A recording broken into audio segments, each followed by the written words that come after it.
tunainua jina lake juu.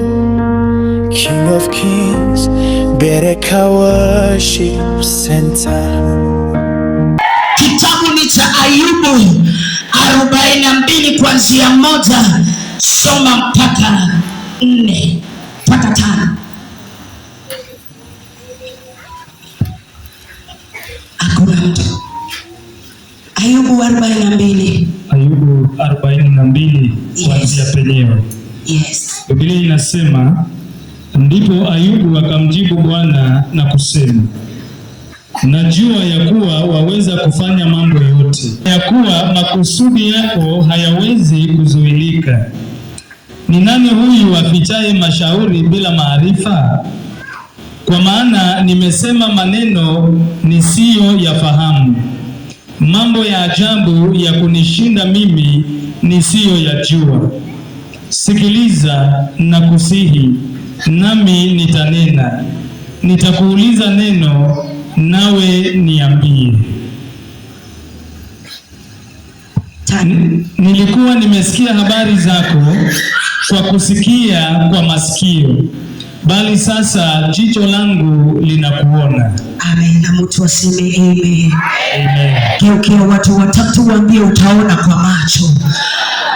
Ni masaa ya kuona kwa macho. Ni masaa ya kuona kwa macho. Salamia watu 7. Waambie hata na wewe utaona kwa macho. Umekuwa ukisikia tu, lakini masaa ya kuona yamefika. Yamefika. Yamefika. Yamefika. Yamefika.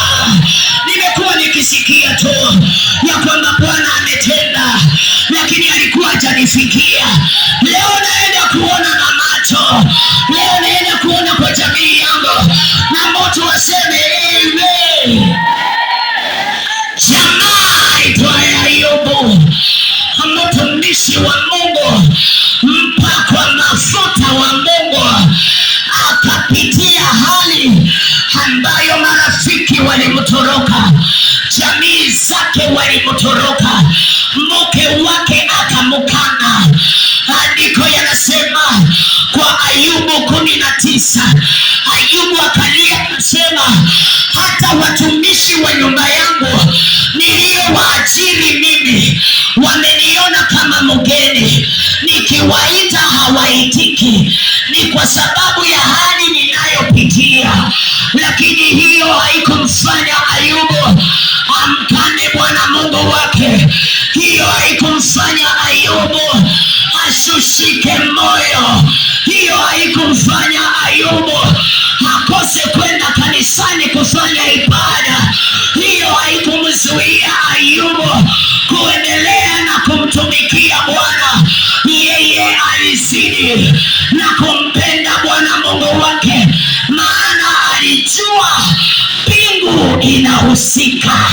Leo nataka nimtie mtu moyo, nimwambie mbingu inahusika. Kuna hali unapitia, mbingu inahusika. Usife moyo, mbingu inahusika.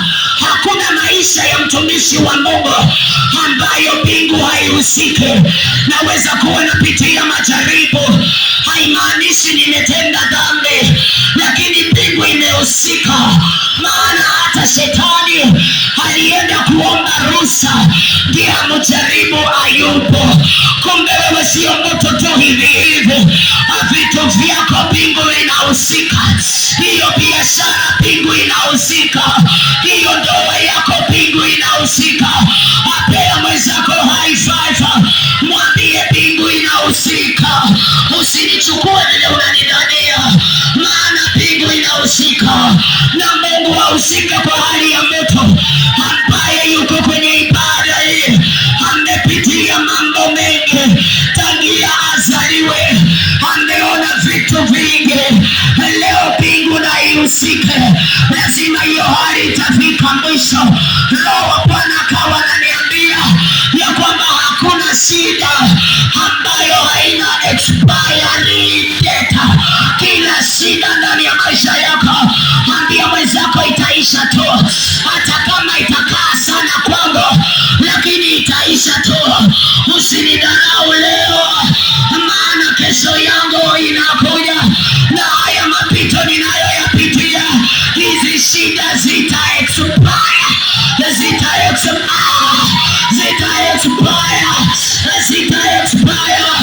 zitafika mwisho.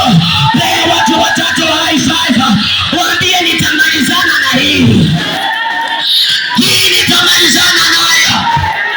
Kama Ayubu alimalizana nazo, hata mimi nitamalizana nayo. Hii ambayo inaniandama itamalizika tu. Hii nitamalizana nayo. Sijui ni nani ninahubiria, lakini utamalizana nayo. Hakuna shida mbele zako isiyokuwa na mwisho, itaisha tu. Wacha nikwambie tena kwa aina na kwa mafuta yaliyo juu yako, hiyo shida itaisha, hiyo shida itaisha, hiyo shida itaisha, hiyo shida itaisha. Hayo magonjwa yataisha, hayo madharau yataisha, hizo madeni zitaisha, hali unayopitia itaisha. As long as our Father liveth, lazima itaisha. Kwa mkono wa Baba yetu wa mbinguni, sema itaisha. Sema mara tatu, sema kwa imani, hii hali itaisha. Don't give up. Itaisha nani? Don't give up. Tingiza mtu ambaye umekaa na yeye, mwambie usi give up. Hiyo hali itaisha tu. Hiyo hali itaisha tu. Hakuna shida permanent. Hakuna shida permanent. Hakuna shida permanent. Hakuna shida permanent. Hakuna shida permanent. Hiyo hali itaisha. Kama unanicheka leo, wakati itaisha utacheka nini? Kila kitu kina mwisho. Mwambie tena itaisha. Bwana Yesu asifiwe. Usifanye watu wakuelewe, usifanye watu wakucheke. Ni kwa sababu ya hali unayopitia, maana hiyo hali itaisha. Haitaishi milele, itaisha. Wacha nikuhubirie fanyisi, hiyo hali itaisha. Usione ni kana kwamba hiyo hali ni rika yako. Niambie leo, wewe hali, wewe sio rika yangu, maana wewe utaisha. Lakini aliye ndani mwangu ni mkuu naye anaishi milele. Kwa hivyo wewe sio rika yangu, wewe madeni sio rika yangu, wewe madharau sio rika yangu. Utaisha by force and fire. Lazima hii hali itaisha.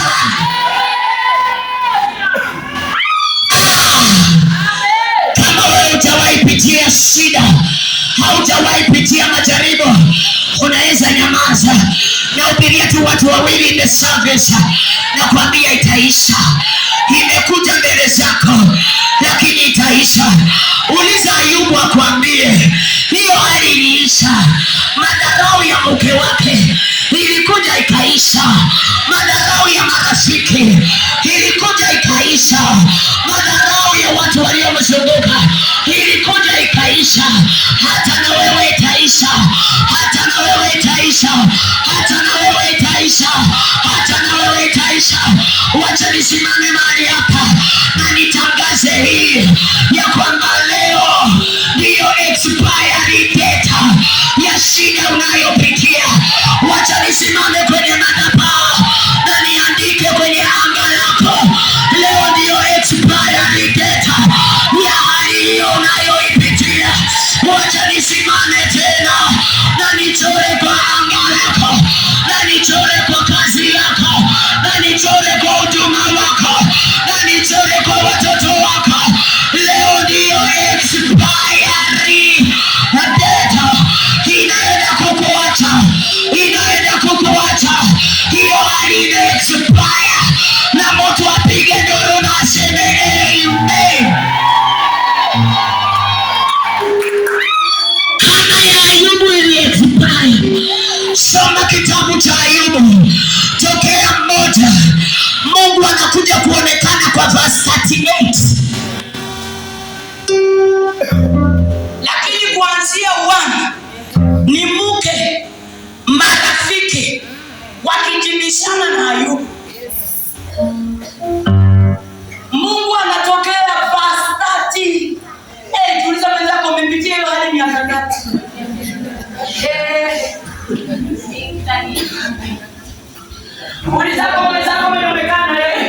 Umepitia hiyo hali miaka ngapi?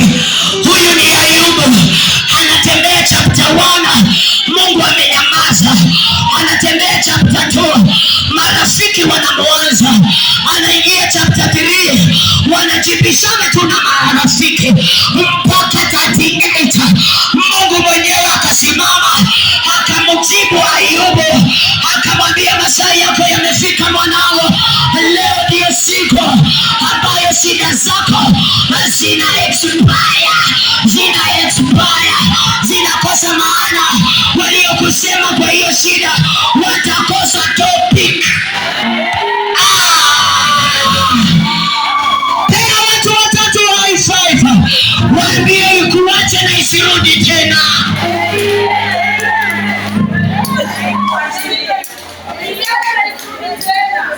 Hali ninayoipitia, ikiwa ni Mungu anahusika, kama ninapitia magonjwa, aliyeruhusu magonjwa juu yangu ataruhusu uzima unikujie. Kama ni Bwana alihusika, madeni yakaja juu yangu, ataruhusu nilipe hayo madeni. Kama Bwana ndiye aliruhusu marafiki wanikane, marafiki wanidharau, atasababisha hao marafiki waniheshimu tena, waniheshimu. Nasikia vizuri. Huyu Mungu aliyeruhusu mabaya yanipate, ataruhusu mema yanipate.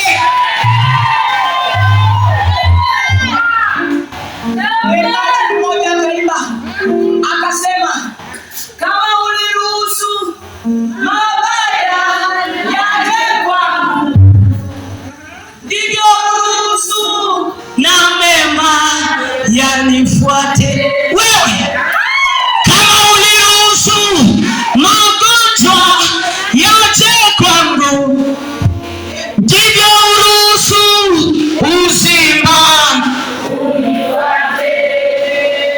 Wewe ni Baba, wewe ni Baba, hivi leo nimejua. Tena mwenzako high five, mwambie nina Baba, nina mtu zaidi ya Baba, nina mtu zaidi ya Baba, nina mtu zaidi ya rafiki, nina mtu zaidi ya wanaonizunguka. Naye ikiwa niruhusu unidharau leo, ataruhusu ukufe kama hautaniheshimu.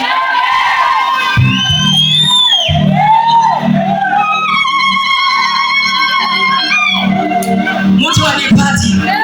Kama kuna mtu amekudharau, Mungu hataruhusu akufe kama hajakuheshimu. Lazima akuheshimu ndiye akufe. Na mtu aseme amen.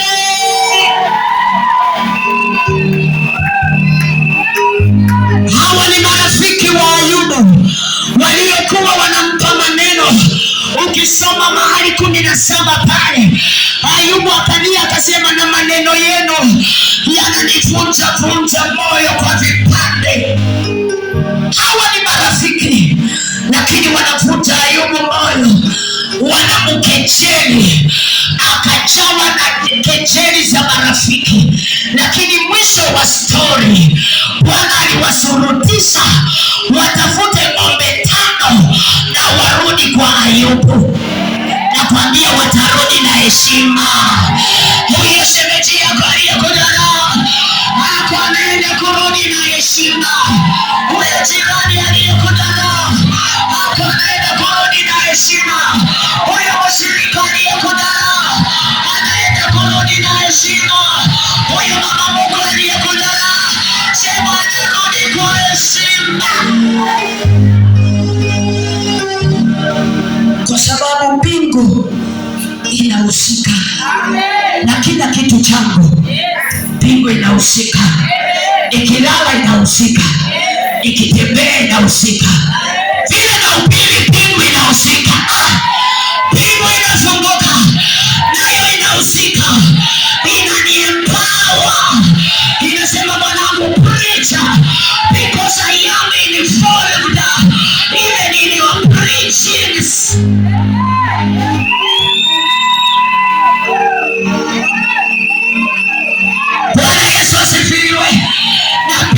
ihusike na maisha yako, na mbingu ihusike na ndoa yako, na mbingu ihusike na kazi yako. Atakayeteta na kazi yako akutane na Mungu mwenyewe, maana wewe ni mboni ya Mungu, na mtu aseme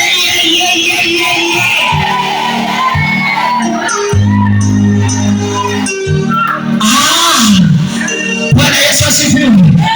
Ukisoma verse 42, Ayubu akaona matendo ya Mungu, akaanza kutamka maneno haya, akasema, Mungu wewe unaweza yote, hakuna jambo lililo ngumu na wewe. Kama mbingu iko involved, hata na mimi naweza, hata na mimi naweza, hata na wewe unaweza. Ambia mwenzako unaweza, maana Mungu anaweza yote na hapo ndani mwako, hata na wewe unaweza.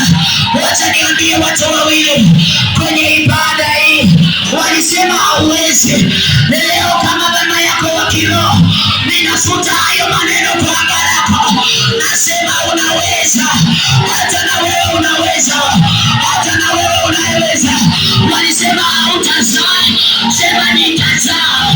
Walisema hautaendesha gari, anza kuenda driving school, maana hata wewe unaweza. Walisema mtanunua shamba, kumbe Mungu wetu anaweza. Pea watu 12 high five, waambie Mungu anaweza, waambie Mungu anaweza. Iliyoshinda baba yako, iliyoshinda mama yako, iliyoshinda watu wa kwenu, kumbe Mungu anaweza jameni, kumbe Mungu anaweza jameni, kumbe Mungu anaweza kanisa, kumbe Mungu anaweza, kumbe Mungu anaweza. Iliyonishinda kama pastor wako, Mungu anawe, Mungu anawe, Mungu anaweza, Mungu anaweza, Mungu anaweza, Mungu anaweza, Mungu anaweza, Mungu anaweza.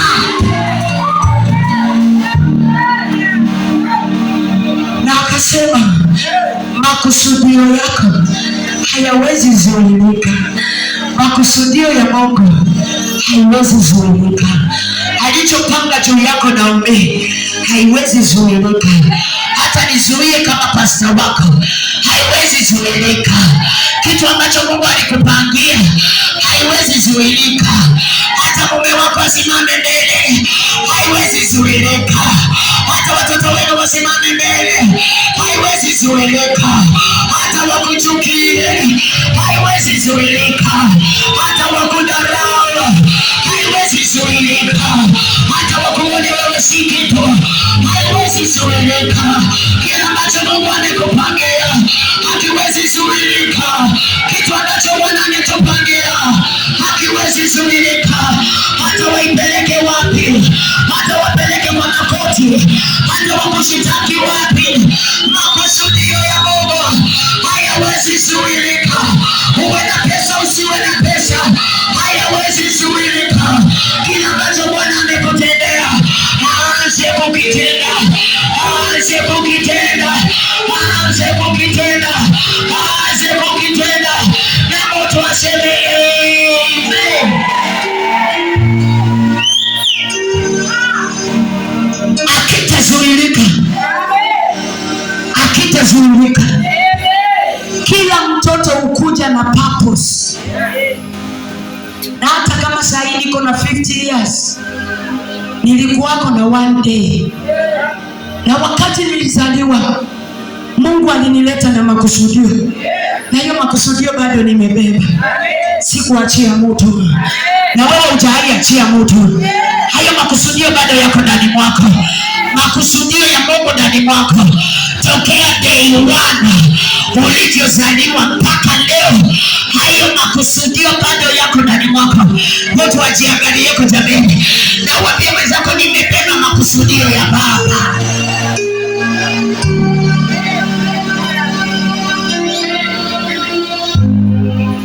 Ushaiona mtu ama gari ambayo imebeba mali ya mtu? Peana tu mfano ya hizi gari za G4S. Wakati inatoka kwa Mama Harris, imebeba pesa za Mama Harris. Huwa unaona speed na vile security iko tight kwa hiyo gari. Kwa wale ambao wameiona hiyo gari kama inapeleka pesa bank, wangapi wameiona? Mimi peke yangu. Speed yake, jamaa mmoja alihubiri akasema ati break hakunanga break kwa hiyo gari. Hiyo masaa inabeba speed mpaka mahali hiyo pesa inatakana ingie, na security iko very tight. Hii ndio magari ambazo Mungu ameweka makusudio yake ndani mwenu, na speed ambayo Mungu wako anakupeleka miti, hakuna mchawi atakukamata. Hii mtu anipate speed ambayo uko ndani, ndugu wetu, hakuna mtu anaweza kukukamata, maana umebeba makusudio ya Mungu, na lazima yatendeke, lazima yatukie. Mungu akiona mbali mchawi ananiepusha na huyo mchawi, kwa sababu makusudio yake lazima yatendeke.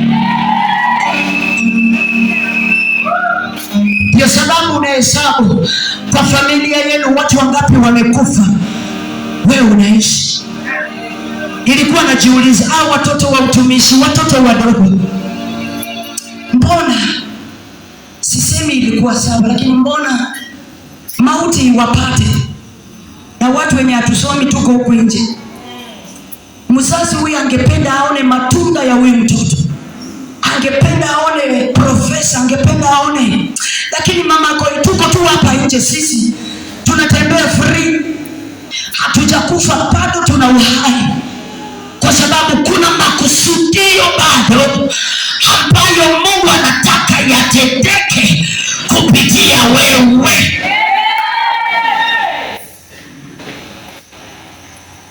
Bwana Yesu asifiwe. Amen. Ndio sababu Mungu anapeana masharti kwa Ayubu. Kwa shetani anamwambia, enda kuuza vitu vingine vyote, lakini usiguze uhai wake. Bado nina kazi na yeye. Amen. Bado makusudio yangu hayajatendeka. Bado sijakamilisha kazi yangu kwake. Ndivyo Bwana anavyotuepusha na mabaya. Wewe ukiamuka unatembea, Bwana amepeana ruhusa kwa shetani. Unaweza ukacheza na vitu vingine, lakini nisikupate kwa uhai wa Mama Fatuma. Ndio sababu mama mkwe wako anakuweka kwa boma bila yako.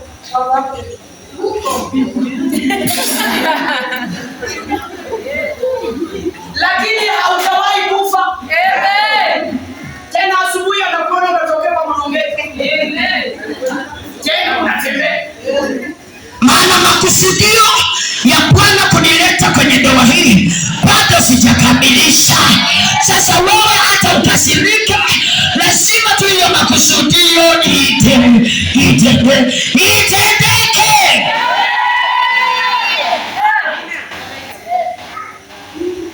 Bwana Yesu asifiwe. Amen. Ambia mwenzako, mimi ni G4S ya Mungu.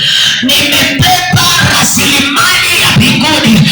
Nimebeba makusudio ya Baba. Hakuna mtu ataweza spidi ya Yesu ambayo iko ndani mwangu. Kwa sababu wengi walisarenda.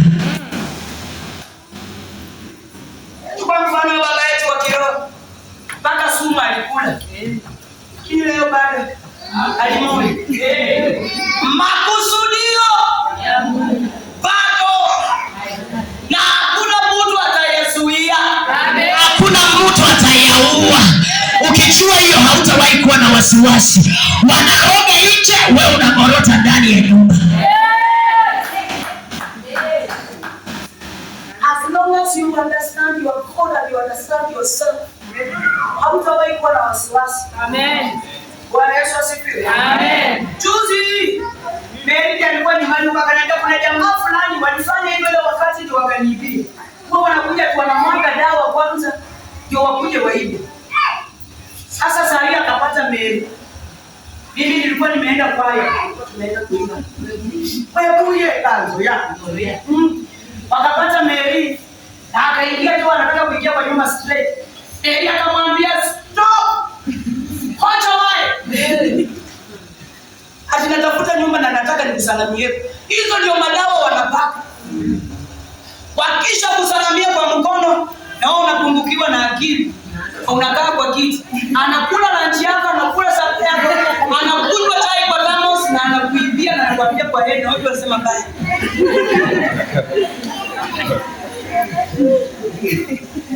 Lakini kumbe mimi niko nzoea na Mungu anasema mimi nakulinda. Don't worry. Amen. Perform. Amen. Chukua kwa number 1. Perform. Huko mimi nimelinda. Akaingia ndani ya Mary. Mary akasema hapa uingie. Semea kwa mlango. Ati msalamie kabisa twingi msisalamie kwenye sijui. Good. Nakuja jioni kidogo kidogo sasa naona mwingine anaingia. Alikupa. Simama hapo kwa mlango. Walinitafuta round 1 round 2 hawanichogoi. Bwana Yesu asifiwe. Hata na wewe nakwambia hakuna mtu atakuja na speed ya kukumaliza na wakuweze. Maana pia wewe uko na speed ya mbinguni. Wacha tuko tunataka kukasirika hapa na basi. Roho ya wizi. Tunataka tudili naye. Amen. Naomba pia kuingia vile mimi nimeingia. Kuja tufanye intercession. Tukamate wezi kuanzia kwa vijiji mpaka kwa taifa juu. Amen. Watu ambao wako sema na hawana makosa watoke. Wezi wengi. Na mtaona nadhani ni mchezo. Hata kama ni mume wako anaibaka makubwa. Enda mwambie pastor ametangaza hatari.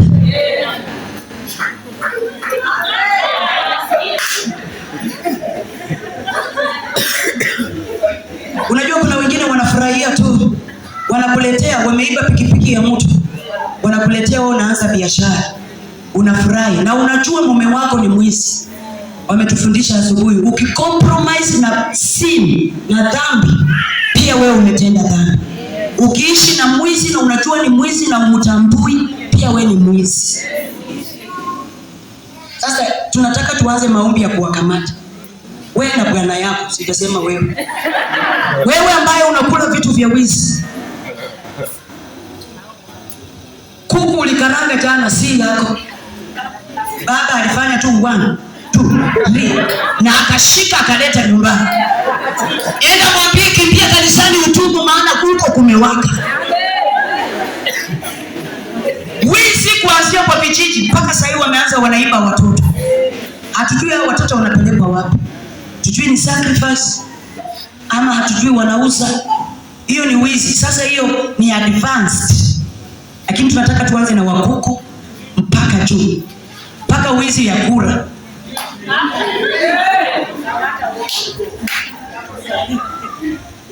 Na mtakuja kuniambia. If you want it come, let us pray. Tumalize hiyo. Imeanza na imekuwa very rapid kila mahali. Watu wanalia wizi. Watu wanalia wizi. Mmoja akasimama akasema na wapi sasa hao Wakristo? Wanatutegemea manake. Wako wapi hao intercessors? Watuombee. Maana imekuwa sana. Hatutanyamaza tukiona mabaya yakitendeka. Kanisa wacha tuamke. Amen. Tuamke na tukabiliane nazo. Na Bwana atatenda. Bwana wabariki. Bwana awe pamoja nasi. Karibu King of Kings Bereka Worship Center, nyumbani mwa Bwana. Kila Jumapili kwa ibada zetu.